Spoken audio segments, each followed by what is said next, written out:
243 billion pesos. Yan ang inilagak na unprogrammed appropriations sa 2026 national budget.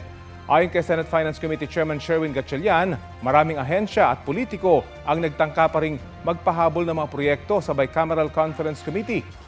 Balitang hatid ni Mav Gonzalez. Sa kasagsagan ng diskusyon ng BICAM, ilang beses pinuna ng ilang mambabatas ang unprogrammed appropriations o mga proyektong wala pang tukoy na pagkukunan ng pondo at maaaring pondohan kung may sobrang kita o foreign loans na makuha ang bansa. Nagagamit daw kasi ito sa anomalya, gaya ng flood control projects. Mr. Chair, Yes. akala ko ba, Mr. Chair, wala na tayong unprogrammed this year. Bakit lumalabas na naman ito? Ito yung naging issue last year. Pero sagot ni Senate Finance Committee Chairman Senador Win Gatchalian, ang Strengthening Assistance for Government Infrastructure and Social Programs o SAGIP ang pinagmumula noon ng mga anomalya. Noong 2024, meron pong allocation na 225 billion pesos. In 2025, 160 billion pesos.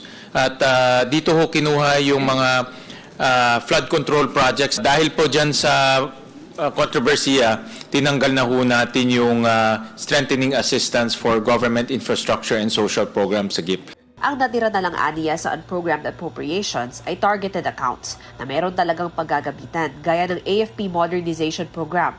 Siniguro rin ni Gatchalian na hindi magagamit sa anomalya ang pondo.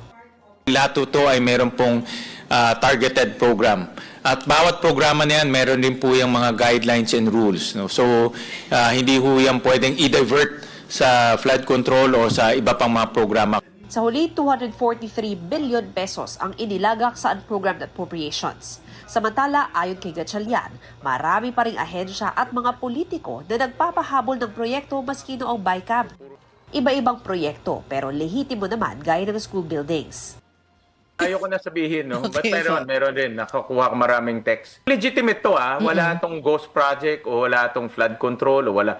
Mga legitimate to. Pero ang aking punto sa kanila, hindi na natin pwedeng gawin yan sa BICAM. Dapat kausapin yung inyong RDC, kausapin kung DepEd yan, kausapin nyo ang DepEd at dumaan tayo sa proseso. Sa December 28, babalik ang Kongreso para pirmahan ang enrolled bill ng 2026 national budget bago ito ipadala sa Pangulo.